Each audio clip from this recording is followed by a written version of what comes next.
The morning was gray and quiet when Emily Carter arrived at O'Hare Airport. She stood by the large glass windows, watching raindrops slide down the glass like slow-moving tears. It was supposed to be just another business trip, nothing unusual. She had done many before, but this one felt different from the start. Her boss, Daniel Harris, was joining her. He was the company's senior marketing director, smart, respected, and calm under pressure.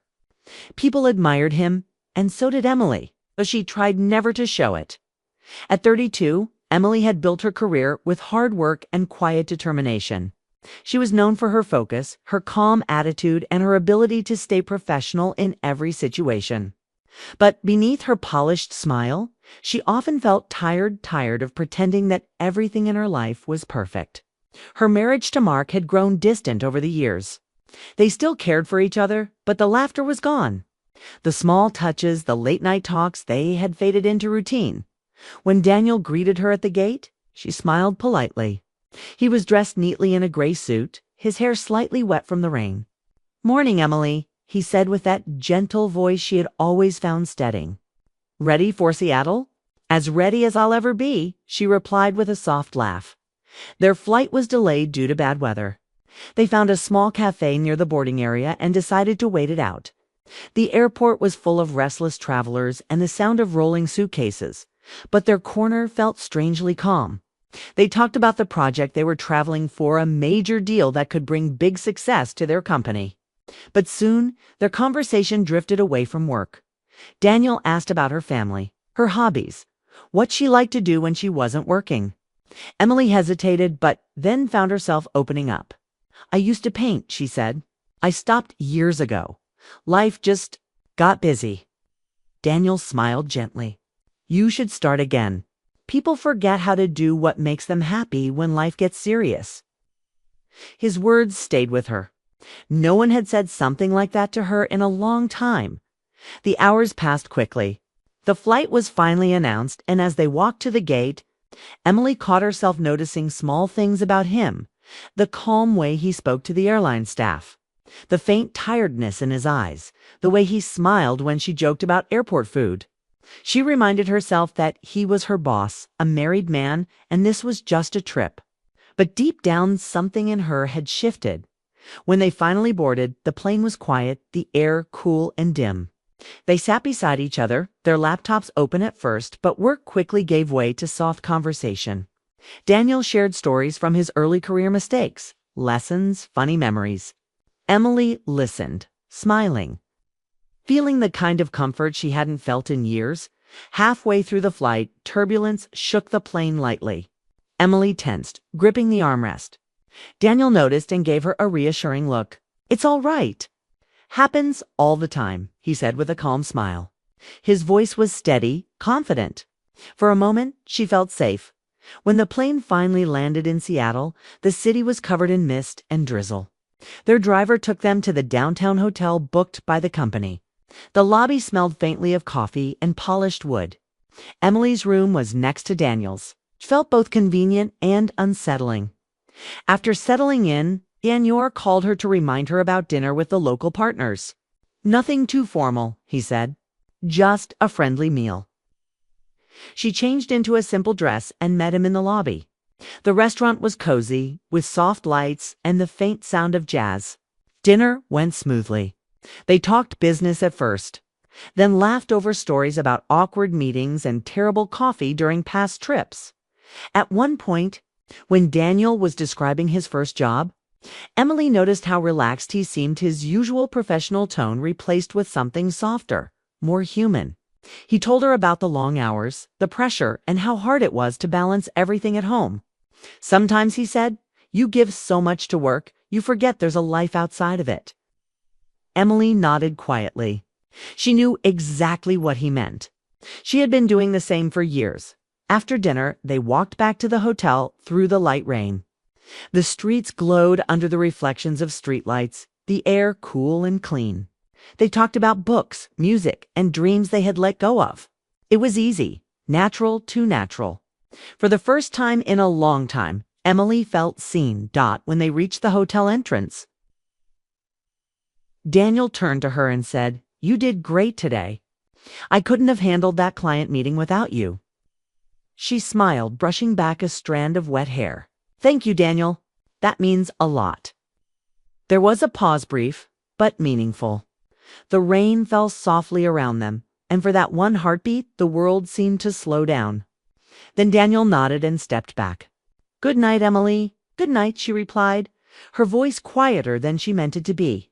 In her room, Emily changed and sat by the window, looking out at the city lights. The sound of rain on the glass filled the silence. She should have been thinking about the next day's meeting, but instead, she kept thinking about the way Daniel had looked at her, kind, steady, and somehow lonely. She wasn't sure what it was, but something inside her felt different. Not wrong, not right, just different. She reminded herself that she was married, that he was her boss, and that feelings like these should stay buried. But emotions are stubborn things. They don't listen to reason. As the city fell quiet, Emily realized it wasn't Daniel himself. That unsettled hurt was what he represented. He reminded her of something she had lost long ago: connection. The feeling of being understood without explanation. That night, she lay awake for hours, staring at the ceiling. She told herself it was just a trip, just a professional relationship. But deep down, she knew the truth. This was the beginning of something she couldn't easily forget. The rain outside whispered softly against the glass. And somewhere in the room next door, Daniel was probably lying awake too, thinking about the same unspoken thing neither of them could name. And though nothing had happened, no touch, no confession, no crossed line, something had changed. A door had quietly opened between them, and neither knew how to close it again. The next morning in Seattle began with soft sunlight breaking through the clouds. Emily Carter woke early, her mind still restless from the night before. She told herself to focus on work, to push away the strange warmth she felt whenever she thought about Daniel Harris. He was her boss, a married man, and this was a business trip, nothing more. Yet deep inside, she couldn't stop remembering how kind his eyes had looked in the rain. At breakfast, Daniel joined her in the hotel cafe. He greeted her with his usual calm smile, as if nothing unusual lingered between them. "Big day ahead," he said lightly. She nodded, pretending her heart wasn't racing. They talked about schedules, clients, and presentation points, every word polite, controlled. But every time their eyes met, there was an energy neither could ignore. Their day was long and demanding. The meetings went well, though tiring. Daniel led the discussions with confidence, while Emily supported him flawlessly. They were a perfect professional pair, quick to adapt, always in sync. When one of them paused, the other stepped in smoothly. It felt effortless, almost natural. Even their clients noticed, complimenting their teamwork. "You two make a great team," one of them said. Emily smiled politely, but the words struck deeper than they should have. Later that evening, he returned to the hotel, exhausted but satisfied. The company they'd met with had been impressed, and the project looked promising. Emily planned to spend the evening alone, maybe room service, a quiet meal, some rest. But then the front desk called to inform her that the dinner the clients had planned was canceled due to bad weather. A storm had rolled in over Seattle again, filling the sky with heavy clouds and the sound of steady rain. A few minutes later, her phone buzzed. It was Daniel. "Looks like dinner's off," he said. "But we still need to eat. The restaurant downstairs looks good. Join me." She hesitated for a moment, then agreed. After all, it was just dinner. The restaurant was warm and quiet, with soft lighting and the faint sound of rain against the windows. The world outside felt far away. They sat at a corner table, ordered simple meals, and started talking. What began as small talk soon turned personal. Daniel told her about his early career. How he had once worked 16-hour days just to prove himself. He spoke about his wife and kids, but his tone carried a quiet sadness. "Sometimes," he said, "you get so caught up trying to provide that you forget to live." Emily nodded, feeling an ache of recognition. "I know what you mean," she said softly. "I think I've been living on autopilot for years." He looked at her with gentle surprise. You seem like you've got everything together." She smiled faintly. Looks can lie. I'm good at pretending." There was a pause between them, a calm, heavy silence filled with unspoken understanding. The air seemed to thicken with emotion, though neither said a word about what was really happening. Their meals arrived, but they barely noticed the food. They talked about dreams, his wish to travel more, her old love for painting. The conversation felt easy, honest. For once, Emily didn't have to filter her thoughts. She felt seen in a way she hadn't in years. After dinner, Daniel suggested they walk a little before heading up. The rain had softened to a drizzle, the streets shimmering under the streetlights. They walked slowly, side by side, umbrellas in hand. The city was quiet, peaceful, as if holding its breath for them. They spoke softly about how strange it was to feel so close to someone after such a short time. "It's funny," Daniel said. "You spend years around people and never feel anything. Then someone walks in, and suddenly everything feels different." Emily looked down, her chest tightening. "Maybe it's just timing," she said. He nodded, his expression thoughtful. "Maybe." When they reached the hotel, Daniel pressed the elevator button. As the doors opened, they stepped inside together. The ride was silent except for the soft hum of the elevator. Their reflections in the mirrored wall showed to people who looked calm, but whose hearts were anything but. The elevator stopped on Daniel's floor first. He turned to her. "Good night, Emily," he said softly. There was something in his tone warm, sincere, and filled with things he didn't dare to say. She looked up at him and smiled gently.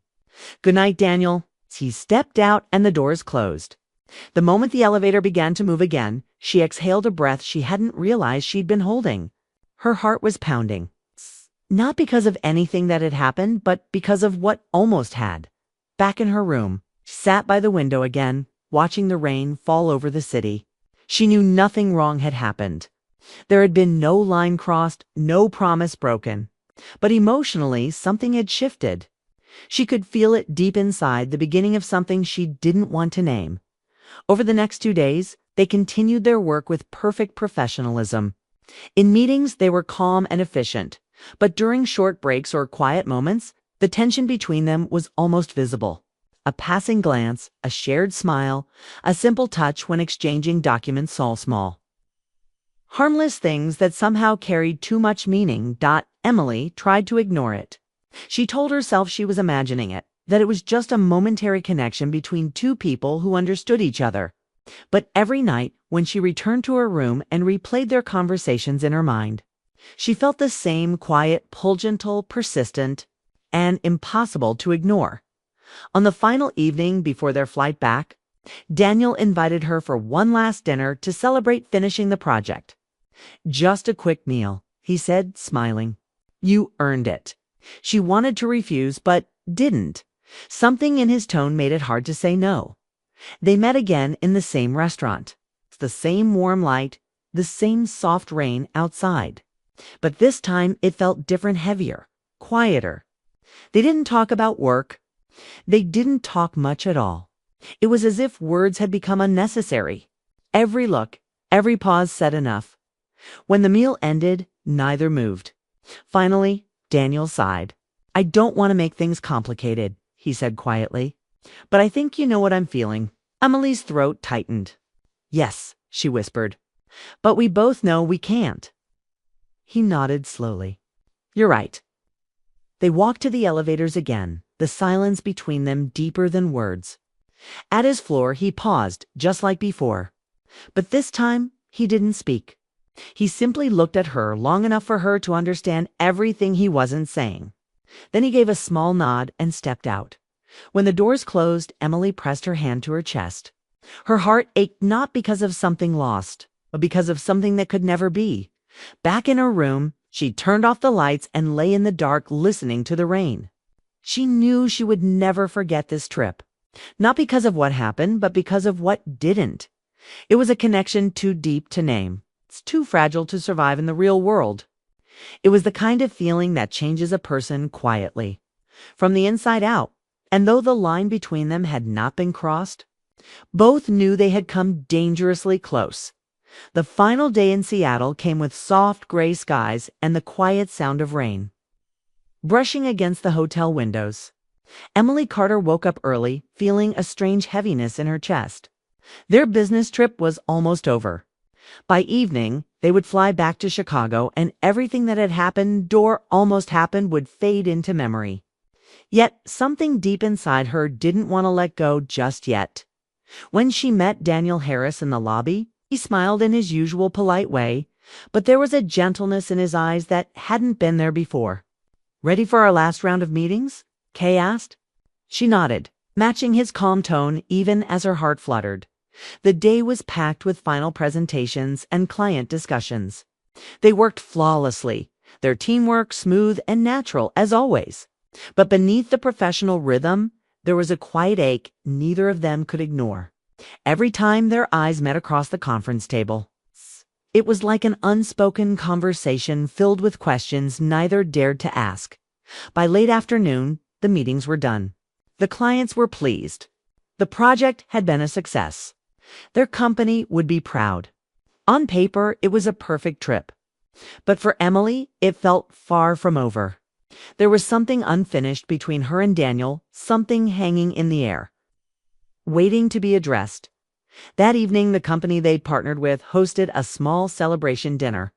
The restaurant was elegant, full of laughter and clinking glasses. Emily tried to enjoy it, joining in conversations and smiling when expected, but her mind wasn't really there. Across the table, Daniel looked composed, yet distant. Every so often, she caught him glancing at her, quickly looking away as if afraid of being caught. When the dinner ended, the rest of the group decided to head to another lounge for drinks, but Daniel declined politely. "It's been a long week," he said. Emily followed his lead, also excusing herself. She told herself it was just exhaustion, but she knew better. Outside, the city was quiet under a soft drizzle. The hotel was only a few blocks away, and Daniel offered to walk her back. She hesitated for a moment before agreeing. The streets shimmered under streetlights, and the air smelled of wet pavement.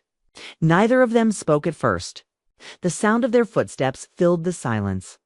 Finally, Daniel broke the quiet. "You ever feel like life moves too fast for your heart to catch up?" he asked, his voice low. Emily looked at him. "All the time." He smiled faintly. "I keep wondering when I stopped feeling excited about things. Work, home. It's like I'm just moving through it all." She understood too well. "I used to think I was just tired. But now I think it's more than that. It's like something's missing." They stopped at a corner, waiting for the light to change. The glow from the street lamp cast a soft light on his face. He looked at her, really looked at her, and in that moment, everything they had been holding back seemed to rise to the surface. "Emily," said quietly, "I don't want to say something I'll regret, but I can't pretend this connection doesn't exist." Her heart pounded. She didn't look away. "I feel it too," she admitted softly, "but we both know what it means." Daniel nodded slowly. "We can't cross that line. I respect you too much for that." The honesty in his voice made her chest tighten. She wanted to cry not because of sadness, but because of how rare it was to find someone who understood her without judgment or expectation. They kept walking. The rain grew heavier, and Daniel held his umbrella over both of them. It was a small gesture, but it felt intimate, almost protective. They walked close enough that their shoulders brushed now and then. Neither moved away. When they reached the hotel, they paused at the entrance. The lobby lights glowed warmly behind the glass doors. Emily looked at him, unsure of what to say. The goodbye felt heavier than it should have. "Thank you," she said quietly, "for being kind. For listening." He smiled gently. "You deserve that, Emily. You deserve to be heard." There was a long pause. The rain was falling harder now, creating a curtain of sound around them. For a moment, they stood under the awning, both soaked at the edges, neither wanting to leave. Daniel took a small step closer, his voice barely above a whisper. "If things were different..." Emily's eyes softened. "But they're not," she said, finishing his thought. He nodded, the pain clear in his expression. "You're right." They looked at each other, two people standing on opposite sides of the same feeling, bound by reality, but tempted by emotion. There was no kiss, no promise, no touch. Just silence, thick and full of what they couldn't say. Finally, Daniel took a slow breath. "Good night, Emily." She smiled faintly. "Good night, Daniel." He turned and walked toward the elevators, his footsteps fading away. She stood there for a long time, watching until he disappeared from sight.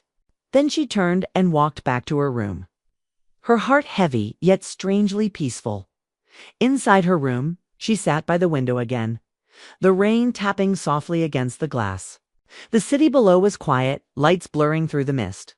She thought about everything that had happened during the trip, the laughter, the long talks, the moments that felt too close.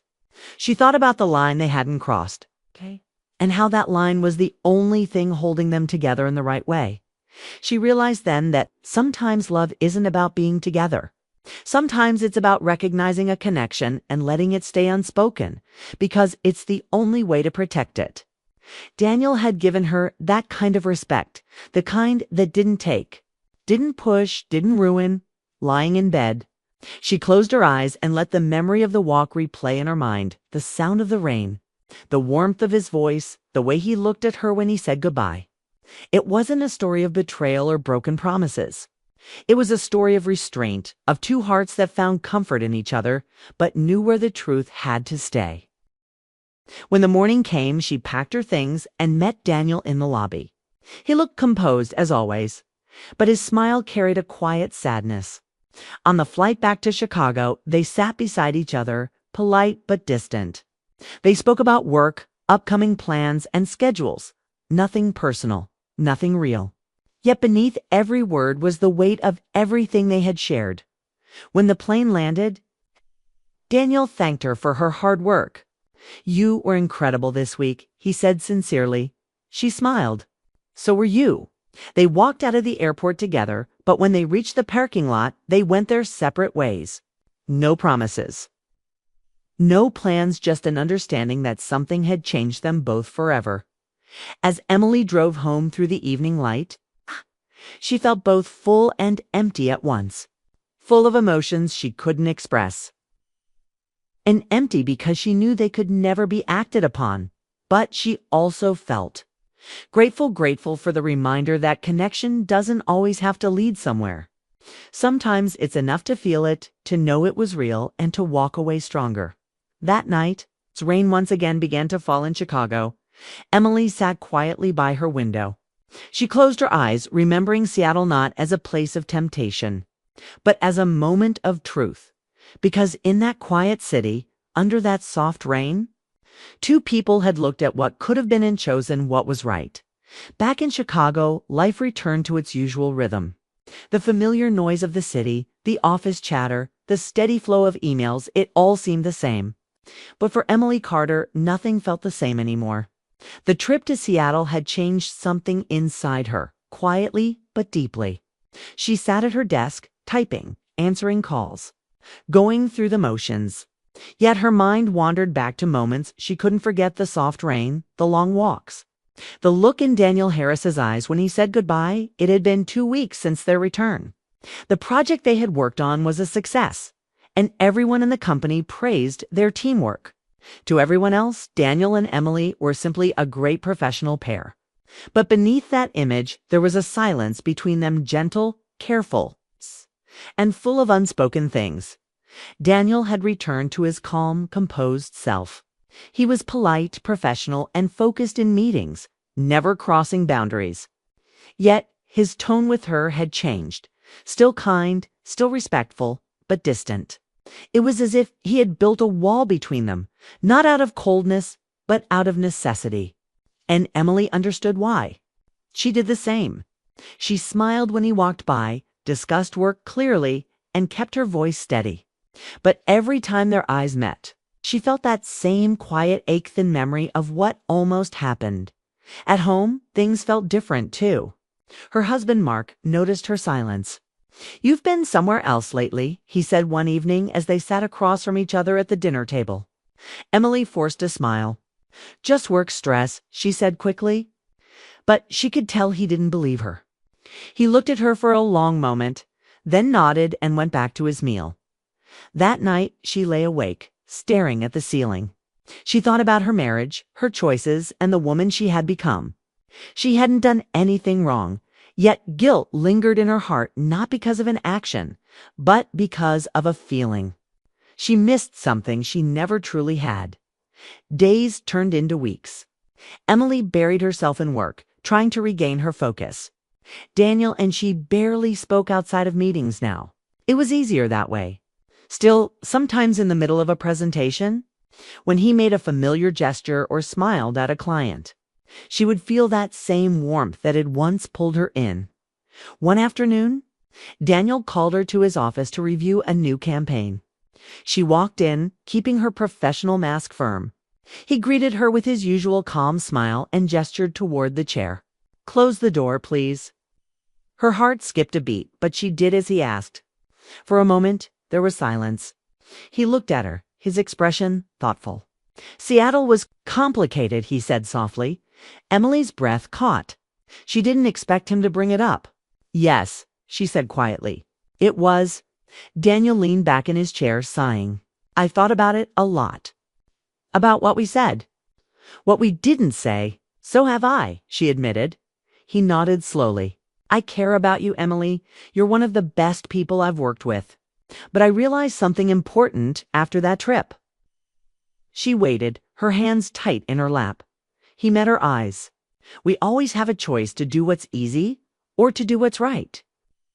His voice was calm, but his words carried weight. Emily felt tears prick at her eyes. She nodded slowly. "You're right. I've been trying to remember that too," he smiled gently.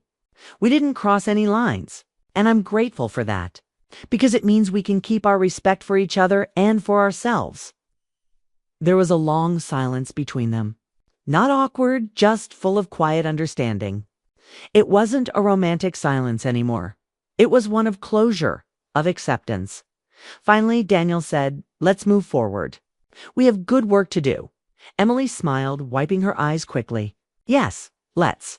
From that day on, things changed, but in a peaceful way. They worked together with the same efficiency as before. But the emotional weight between them faded slowly, like fog clearing after dawn.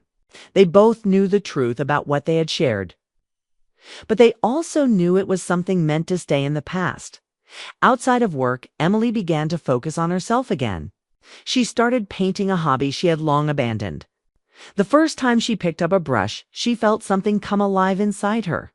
It wasn't about artiste, it was about finding herself again.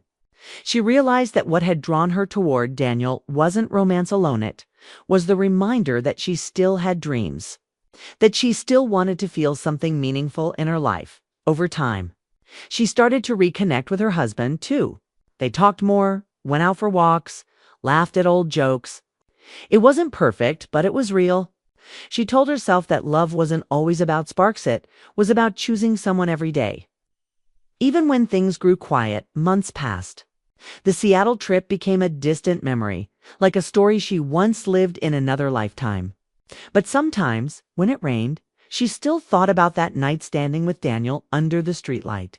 The sound of rain falling between them. Soft goodbye that said everything they couldn't say aloud. It wasn't sadness she felt anymore. It was gratitude. Grateful for what the moment had taught her. Grateful for the strength it had given her to choose the right path, even when it hurt. One evening, long after work hours, Emily stayed behind in the office to finish a report. Daniel walked by and paused at her desk. "Still working?" he asked, smiling lightly. "Just wrapping up," she said. He nodded, then looked at her for a brief moment. "You've done great work this year, Emily. You should be proud." She smiled back. "Thank you, Daniel. I mean that." He nodded once more, then turned to leave. As he walked away, she realized something she wasn't longing anymore. The feelings that once consumed her had softened into something calm and quiet. Like the end of a storm. That night, as she stepped outside the office, light rain began to fall again. She stood for a moment looking up at the sky, letting the cool drops touch her face.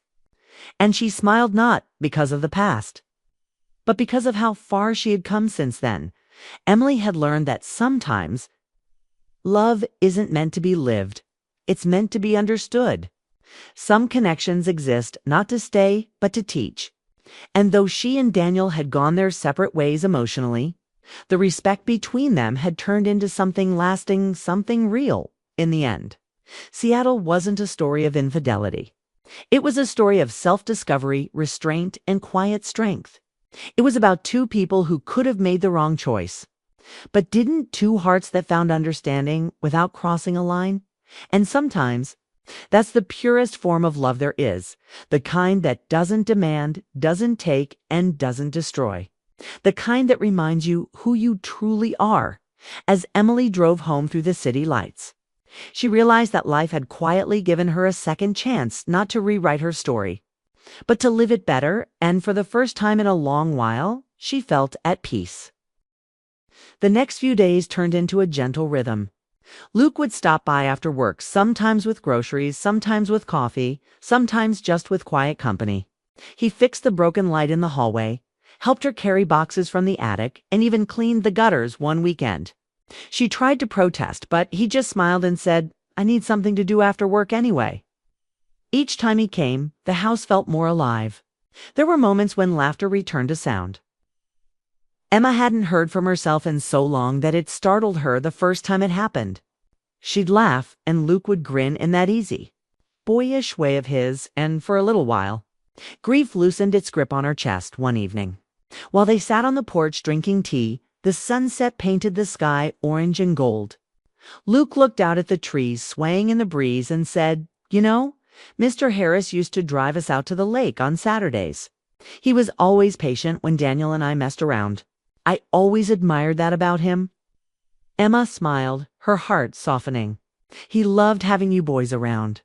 You brought so much laughter to this house." Luke's voice lowered. "It's strange being here again. Everything looks the same, but it feels different now." Kima nodded. "Yes," she said quietly. "Everything feels different after someone you love is gone. Even the light in the house changes." Their eyes met then, and for a brief second, time seemed to pause. There was no romantic intent in that moment, just an unspoken understanding between two souls who had both lost something. But under that quiet connection, something new began to stir, feelings she couldn't yet name. The next day, Luke arrived with takeout for dinner. "You need to eat something other than toast," he said, half teasing. They sat at the dining table where she and her husband had shared countless meals. The chair across from her had felt painfully empty for weeks. But tonight, with Luke there, it didn't dot. As they ate, she told him stories about her husband, about their first date, how he'd spilled coffee on himself, and how she'd laughed so hard she couldn't stop. Luke listened, sometimes laughing, sometimes simply watching her with that patient calm of his. It felt easy to talk to him, like she didn't have to guard her heart so tightly anymore. After dinner, he helped her clean up.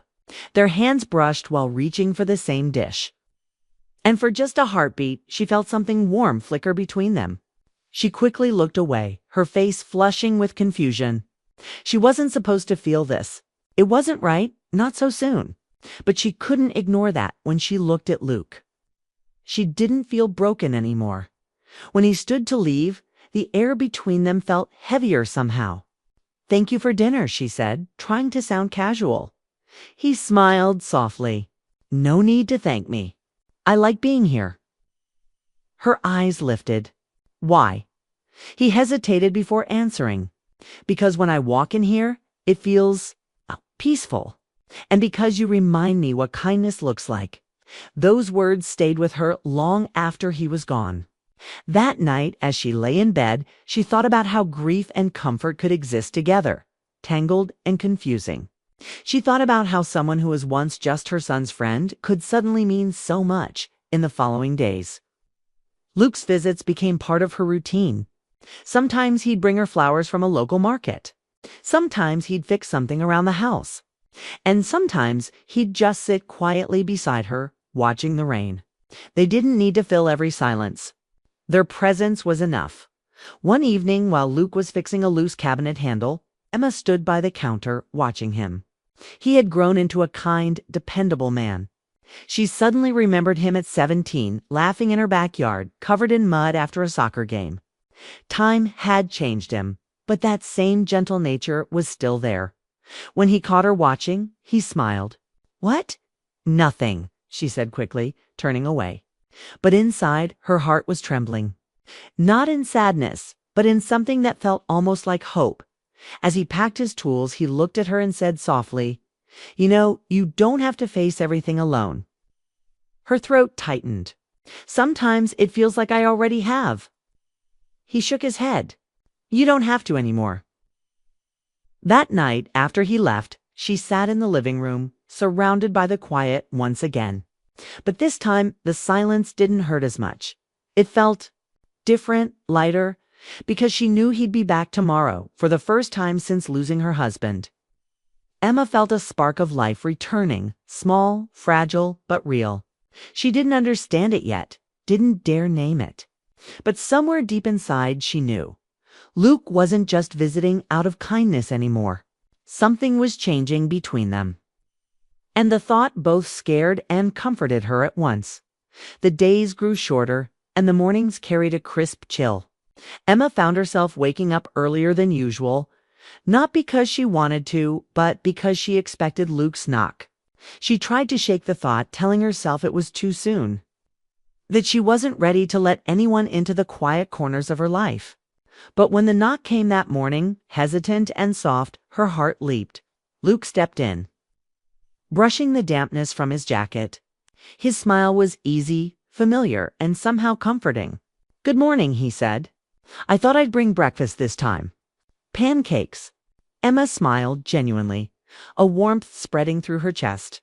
"You really don't have to," she said, but she meant the opposite. She was glad he did. They cooked together, a quiet, unspoken rhythm forming between them. Luke poured the batter while she stirred the syrup. Flour dusted the counter and his sleeves, making both of them laugh. Emma hadn't realized how much she'd missed laughter. Real laughter, until it filled the kitchen again. It was innocent, simple, yet it pulled at something inside her she hadn't felt in a long time as they ate. The conversation shifted naturally. Luke shared stories about his new job, the people he had met, and some awkward encounters at work. Emma told him about small things, too, how she tried to care for the garden, how she kept forgetting to water the plants, and how she sometimes sat in the living room remembering her husband. She spoke without restraint, something she hadn't done in weeks. Luke listened, never judging, always patient, making her feel safe in a way she hadn't felt since her grief began. After breakfast, he offered to help with some repairs around the house. The simple act of working together felt almost ordinary, but to Emma, it was extraordinary. They hung a picture frame, fixed a wobbly chair, and organized shelves. Emma realized how much she had missed having someone by her side. Not to fill her void, but to share moments, even small ones. That once seemed insignificant. By mid-afternoon, they found themselves sitting on the porch, the cool breeze brushing against their faces. Luke was quiet, but Emma felt no need to fill the silence. There was a comfort in his presence, a sense of belonging that wrapped around her like a soft blanket. The porch, once so empty, now felt alive with gentle warmth. "You know," Luke said suddenly, breaking the quiet, "I remember when your husband used to tell me stories about Daniel's childhood. He had this way of making us feel like family, not just friends visiting someone's house." Emma nodded, a lump forming in her throat. "He loved family," she said softly. "Even when he was tired or busy, he always made time for us." Luke's gaze held hers for a moment, calm and unwavering. "You were lucky," he said. "You had someone who loved you fully." She felt tears prick her eyes, but they weren't tears of grief this time. They were a mixture of longing, remembrance, and gratitude. She smiled through them, feeling a strange lightness she hadn't felt in months. Over the following week, Luke's visits became routine. Sometimes they went grocery shopping together. Other times he helped her with chores. Each moment, no matter how small, began to fill the house with life again. Emma noticed her laughter returning more often.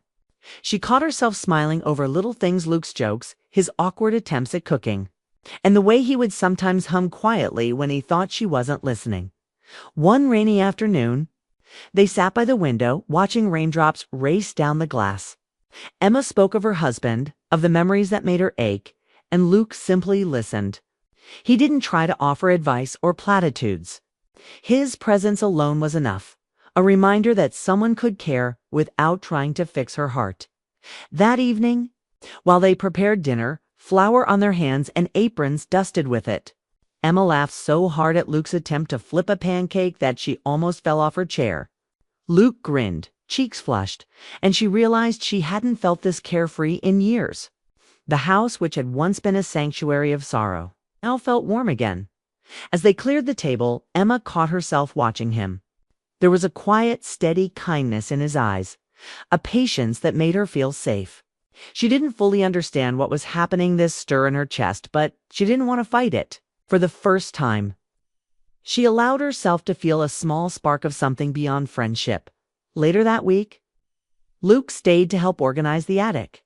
Dust motes floated in the sunlight, streaming through the window, and as they sorted boxes, Emma found herself laughing at old photographs, old letters, and forgotten trinkets. Luke's presence was comforting, steady, grounding her in ways she hadn't realized she needed. They paused in the attic, looking at the old photos of Daniel as a child.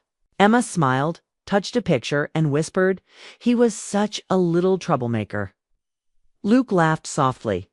"Some things never change," he said. "Even when we grow up, the trouble follows us." Emma laughed again, but this time there was a different undertone, a mix of joy and melancholy. She realized how much she had missed connection, the quiet companionship of someone who truly saw her. Days turned into weeks, and with every visit, Emma noticed the small changes in herself. She started looking forward to his knock at the door, feeling a thrill she hadn't experienced in a long time. Her heart, which had felt heavy and cold, began to thaw. She found herself sharing more, laughing more, and even remembering to care for herself in small ways, watering the plants, keeping the house tidy, and making an effort to dress for the day, even if she stayed inside. One evening, as Luke fixed a cabinet in the kitchen, he glanced at her with a soft smile. "You've changed," he said quietly. Emma paused, unsure how to respond. "Changed?" she asked. "Yes," he said.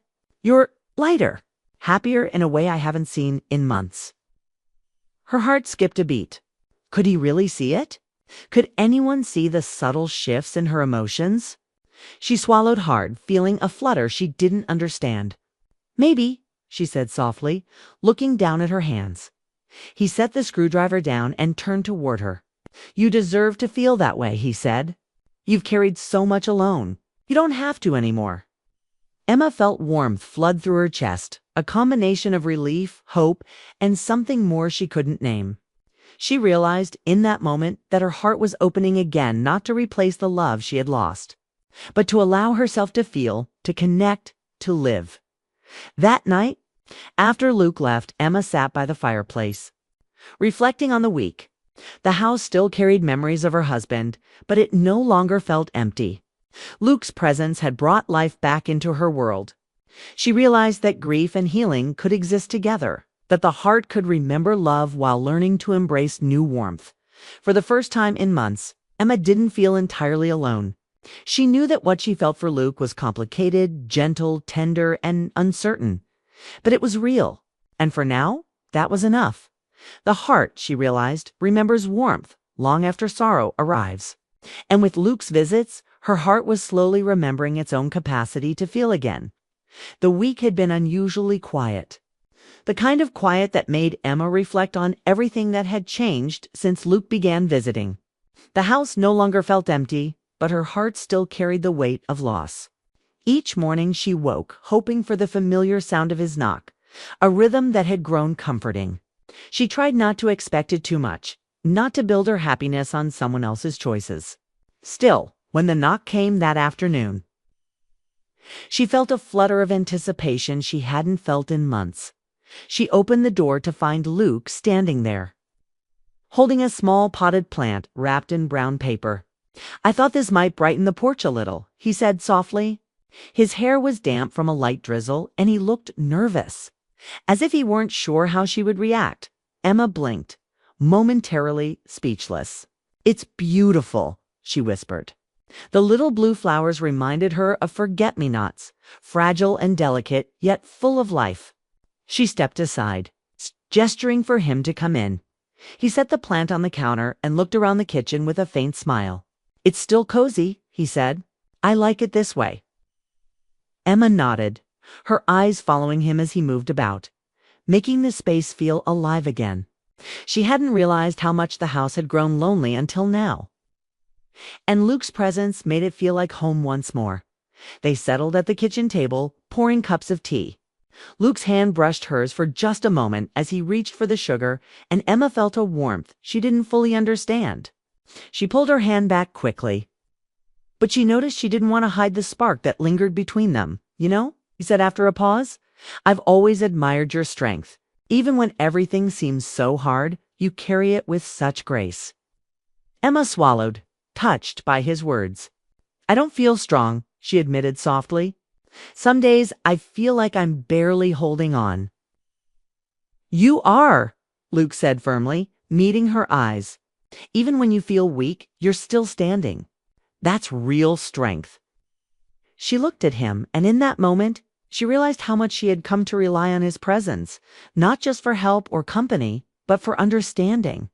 He had become a part of her routine, her comfort, and in ways she hadn't expected, her hope. They talked about lighter things to Daniel, the town, old memories of high school adventures. They laughed at stories from years ago, and Emma felt a sense of normalcy she hadn't felt since her husband's passing. Luke didn't try to replace the love she had lost. He simply shared the space beside her, making it less lonely, more alive. Later, Luke helped her carry the potted plant to the porch. The air was cool, the sky tinged with the soft gold of the late afternoon sun. He knelt for a moment to plant it in a small clay pot, his movements careful, deliberate. Emma watched, her heart swelling with gratitude and something deeper she wasn't ready to name. When he stood, he looked at her with a gentle intensity. "Emma, he began, then paused as if reconsidering his words. She took a step closer, feeling a mixture of nervousness and longing. "Luke, it's okay," she said softly. "You don't have to explain everything right now." He smiled, a quiet, tender smile that reached his eyes. "I just want you to know that I care about you," he said.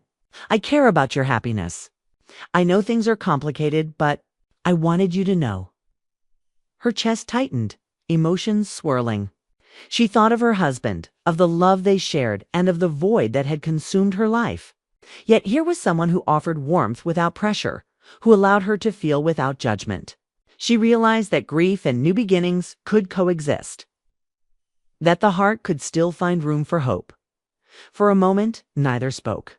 They stood on the porch, the gentle breeze carrying the scent of rain and flowers. Emma's eyes softened as she looked at him, recognizing the care and sincerity in every gesture. "Luke," she said quietly, "you remind me that life can still surprise us." He took her hand gently, a gesture full of reassurance. "Then maybe that's a good thing," he replied. The air between them felt charged with unspoken possibilities. It wasn't rushed, not dramatic. It was subtle, meaningful, and profoundly tender. Emma realized that her heart, so long closed by grief, was opening in small, careful increments. She felt safe letting it happen. Luke didn't pull away, and neither did she. The moment stretched, filled with warmth, understanding, and mutual respect. It was a connection that transcended words, a quiet acknowledgement that life could be beautiful again, even after loss.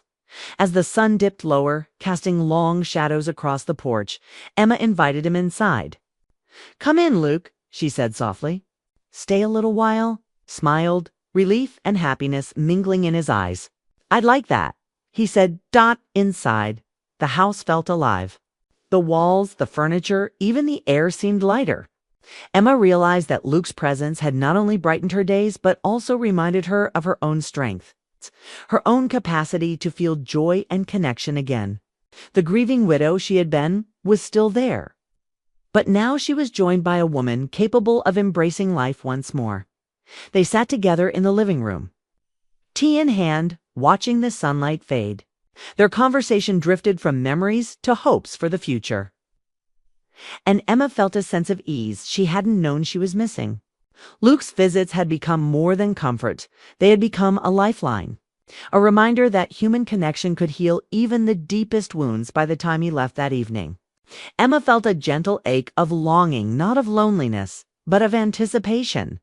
She realized that she wanted him to come back to continue sharing moments like this. To help her discover the small joys life still held, as she closed the door behind him, she felt something shift within her. The house, the air, even her own heart seemed brighter. For the first time since the funeral, she didn't feel empty. She felt hope. She felt warmth. She felt the possibility of love again, not a replacement for what she had lost, but something new, tender, and meaningful. Emma placed the potted plant on the windowsill, its tiny blooms swaying gently in the fading light. She smiled to herself, thinking of Luke, thinking of the unexpected ways life could surprise her. She felt a quiet determination to allow herself to experience joy again, to let new connections flourish while honoring the past. That night, as she prepared for bed, Emma reflected on the past weeks. Luke's presence had brought light to her days, laughter to her afternoons, and a renewed sense of purpose to her evenings. She realized that healing wasn't linear, it came in moments, in gestures, in quiet conversations, and in unexpected visits. And in that moment, Emma understood something profound. Life could continue. Love could return in new forms, and the heart could expand to hold both grief and joy, memory and hope, past and future. As she drifted off to sleep, she felt a sense of peace she hadn't known in months.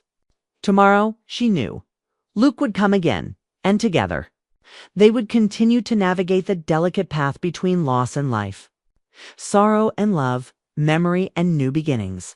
For Emma, the knock at the door had changed everything. It had opened a door within her heart, one she hadn't known was closed. And through it, warmth, connection, and the gentle promise of love had finally returned. The rain had stopped hours ago, but the air still smelled like loss.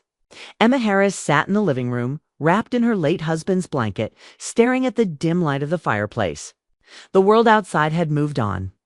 Cars passed by, neighbors went about their lives, and somewhere down the street, laughter echoed faintly. But inside her home, everything stood still: time, sound, and even her heartbeat. It had only been 3 days since the funeral, but to Emma, it already felt like a lifetime had passed. The ceremony had been beautiful, people said. Friends came, flowers covered the church steps, and her son Daniel stood tall beside her, trying to be strong. She remembered how his hand had shaken when he folded the flag that once lay across his father's casket. He'd only been 21, too young to lose his father. Too young to carry that kind of grief. When the guests left and the house emptied, Emma found herself alone for the first time in 25 years. Every room whispered his name. The kitchen still held his coffee cup from that last morning. His reading glasses sat by the bedside table, untouched. She wanted to move them, but she couldn't. Touching them felt like erasing him. The afternoon sun dimmed into gray clouds. She tried to distract herself, cleaned the counter, folded laundry, made tea, but her hands wouldn't stop trembling. The quietness of the house grew louder, pressing against her chest. She walked into the hallway and paused at a framed photo. Her wedding day. She could still remember his laugh, deep and warm, the way his eyes lit up when he looked at her. She touched the frame gently, her lips quivering. "You promised we'd grow old together," she whispered. The silence that followed was unbearable. She sat back down in his armchair, the one he used to read in every night. It still smelled faintly of cedar and his cologne. Tears burned her eyes, but she didn't fight them this time. They fell freely, mixing grief with exhaustion. She'd been strong through the funeral, strong for Daniel. But now there was no one left to hold that mask for. The phone buzzed beside her, texts from friends and neighbors offering help. "We're here for you. Call if you need anything." She appreciated their kindness, but she couldn't bring herself to answer. Words felt too small for the emptiness she carried. She closed her eyes and let the sound of rainwater dripping from the roof lull her into memories. She remembered the road trips they took when Daniel was little, the smell of pine trees, and her husband humming along to old country songs. She remembered nights when they stayed up late talking about everything and nothing. She remembered the way he used to squeeze her hand 3 times. "I love you." When she opened her eyes again, the house looked darker. The clock ticked steadily, echoing through the living room. The sound made her restless. She stood up and walked to the window, staring into the gray drizzle outside. The world looked normal, but nothing about it felt that way. A car door slammed somewhere nearby, snapping her out of her thoughts. She turned her head, expecting maybe a neighbor or a delivery truck. But the street looked empty. Then, just as she turned to go back inside, there was a knock at the door. A soft, almost uncertain knock. Her heart jumped slightly. No one had visited since the morning Daniel left. She wiped her eyes, fixed her hair out of habit, and walked slowly to the door. Another knock came, gentle, patient. She opened it halfway. Standing on the porch was a young man, maybe in his mid-20s, with rain dripping from his jacket. His expression was kind but awkward, as if he wasn't sure he should be there. "Double quotes, Mrs. Harris," he said. His voice was deep, calm, familiar somehow. Emma blinked, trying to place him. Then he gave a small, uncertain smile. "It's Luke. Luke Bennett. I used to come here all the time with Daniel." The name stirred something in her memory. Luke, Daniel's old high school friend. He'd been over for dinners, helped mow the lawn one summer, even joined them for Christmas once when his parents were away. She hadn't seen him in years, Luke, she said softly, her voice almost breaking. "My goodness. It's been so long." He nodded. "Yeah, I'm sorry to come unannounced. I heard about Mr. Harris. I wanted to say how sorry I am." His sincerity caught her off guard. Most people had sent cards or messages, but Luke had come in person. It touched something inside her that she hadn't felt since the funeral, the comfort of human presence. "You must be soaked," just stepping aside. "Come in, please." He hesitated, but then nodded and entered quietly, wiping his shoes on the mat. The warmth of the house enveloped him, carrying that faint scent of coffee and wood polish. He looked around slowly, as if afraid to disturb the stillness. "It looks the same," he said softly. "Just like I remember." Emma smiled faintly. "Some things never change," she replied, though in her heart everything had. They stood there in awkward silence for a moment before she gestured toward the kitchen. "Would you like some tea?" "Sure," he said. "If it's no trouble." As she filled the kettle, she caught herself glancing at him. He'd grown older, taller, his features sharper, but his eyes still the same calm warmth. She remembered. When he spoke, his voice was gentle, never rushed. "I moved back to town a few months ago," he said. "Been working nearby. Daniel and I lost touch after college, but when I heard about your husband, I wanted to see how you were doing." His words were simple, but they felt sincere. She nodded, unsure what to say. The kettle whistled, breaking the quiet. She poured 2 cups and set one in front of him. He thanked her softly, their hands almost brushing for a second. It startled her, that tiny spark of contact, reminding her of how long it had been since someone had reached out to her, literally or emotionally. They sat at the small kitchen table. Luke asked a few gentle questions: how Daniel was coping, how she was managing. She answered honestly but briefly. Talking about it still hurt, but it felt different talking to him. There was no pity in his voice, only understanding. When the clock struck 7, he stood to leave. "I should get going," he said. "Didn't mean to intrude." "You didn't," she said quickly. "It was nice having company." He smiled, a soft, genuine smile that reminded her of light after rain. "I'll stop by again sometime, if that's okay." Her first instinct was to say no, to protect herself from more emotion. But the loneliness in the house pressed against her like a shadow. She took a breath and said, "That would be nice, Luke." He nodded and stepped out into the cool evening. She watched from the doorway as he walked down the path, the setting sun glinting on his wet hair. When she closed the door, the house still felt quiet, but not as empty as before. Something had shifted. For the first time since the funeral, she felt the smallest flicker of life returning. And deep inside, she couldn't help but wonder what had brought him back now, this moment, when she needed someone the most. The next morning, Emma woke to the sound of rain tapping against her window again. The gray sky hung low, and the house carried that same quiet heaviness she'd grown used to. But this time, there was something different, something softer lingering in her thoughts. She kept remembering Luke's face at the door, his gentle voice, the way he had spoken with such genuine kindness. It had been a long time since anyone had looked at her like that, not with pity, but with understanding. She made herself a cup of coffee and stood by the kitchen window. The world outside was washed in silver light. She told herself she wouldn't expect him to come again. People said things out of politeness all the time. Still, a part of her small but stubborn hoped she'd hear that knock again by late afternoon, and she had almost convinced herself to forget it. There it was. 2 light knocks. Her heart jumped. She opened the door, and there stood Luke again, holding a small paper bag. "I brought muffins," he said, smiling a little awkwardly. "Thought maybe you hadn't eaten much lately?" Emma's lips parted in surprise, then curved into the first real smile she'd had in weeks. "You didn't have to do that," she said softly. "I know," Luke replied, "but I wanted to." She stepped aside to let him in. He placed the bag on the counter, glancing around the house again. This time, his presence didn't feel out of place. It felt normal, warm. He took off his jacket, and they sat at the table again, sharing the muffins and some tea. They talked about simple things, how his new job was going, what it was like being back in his old hometown, how quiet the neighborhood had become. For the first time in a long while, Emma didn't feel like a widow. She just felt like herself. Luke's company had a calming effect on her. He didn't try to make her talk about her husband's death, but he didn't avoid the subject either. When she brought it up, he listened, really listened. She told him how strange it felt waking up to an empty bed, how she still reached out for someone who wasn't there. Her voice shook, but Luke didn't interrupt. He didn't try to comfort her with meaningless words. Instead, he simply said, "I can't imagine what that's like, but you're allowed to miss him.